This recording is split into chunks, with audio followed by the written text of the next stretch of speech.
It sure looked good on paper. But who's gonna help you make sure it looks good on stage?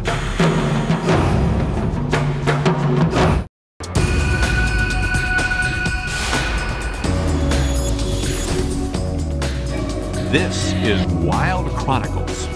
I'm Boyd Matson.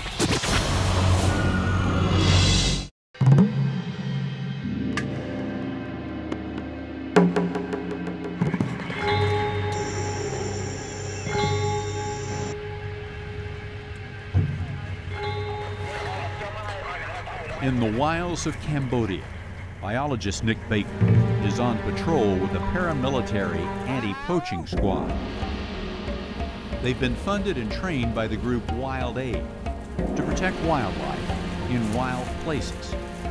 Environmental shock troops battling poachers and illegal loggers who can be armed and sometimes dangerous. The jungle is lush with life and with tension. Suddenly, the patrol hears the enemy. The distant sound of a chainsaw. Just I would say it's more to the south. The patrol splits into two units and moves cautiously. These guys have got chainsaws. You don't know how many there are. You don't. There might be someone armed. All it takes is a hand grenade in the pocket, and they could stuff up our day, our life even. But this struggle isn't just about the theft of wood. It's also about the theft of living space from the animals that call this forest home.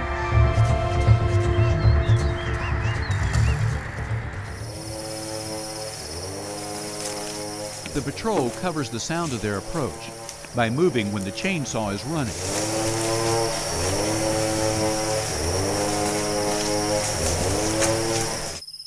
And stopping when it falls quiet.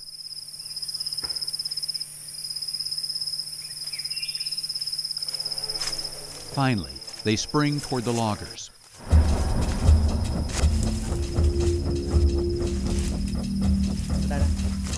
Oh, here is a disaster on a slope like this. You lose the trees. When it does rain, and it rains, pretty hard around here, when it does rain, it just washes away all the soil, all the nutrients. Yeah, it's a nightmare. This is environmental rape at its rawest, really. And we're sitting right in the middle of it. Mark Bowman is the man commissioned by Wild Aid to train these patrols. Right now, he brings out a global positioning device and pretends it's a lie detector. It's always a good trick to use. Ask him, does he think we're stupid?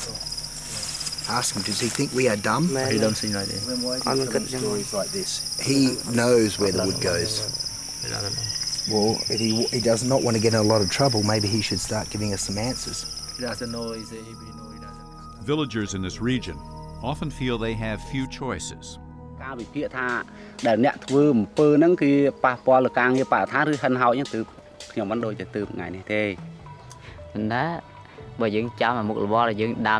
what can I do? If I wait for my vegetable to grow, by the time it grows, I will have nothing.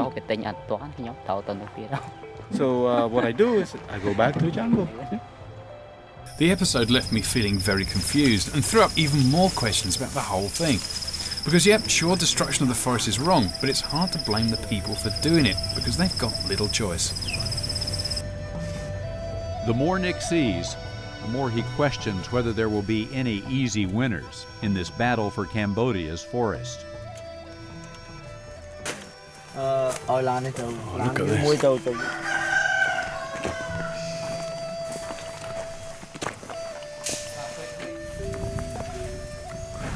We have breakfast, then we let him go, and then we torch the place.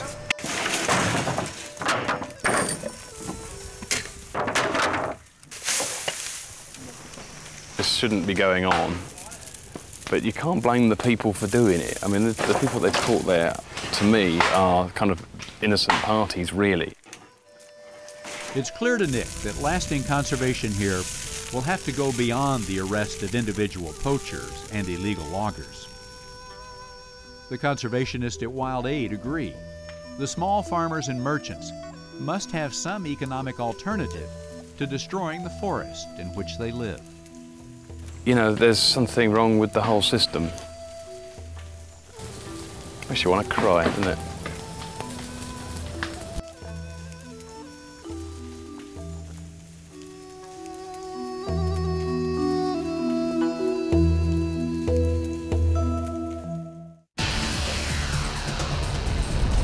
Check for Wild Chronicles on your local PBS station. Sponsored by National Geographic Mission Programs, taking science and exploration into the new millennium. To give a gift subscription to any National Geographic magazine, log on to nationalgeographic.com/magazines.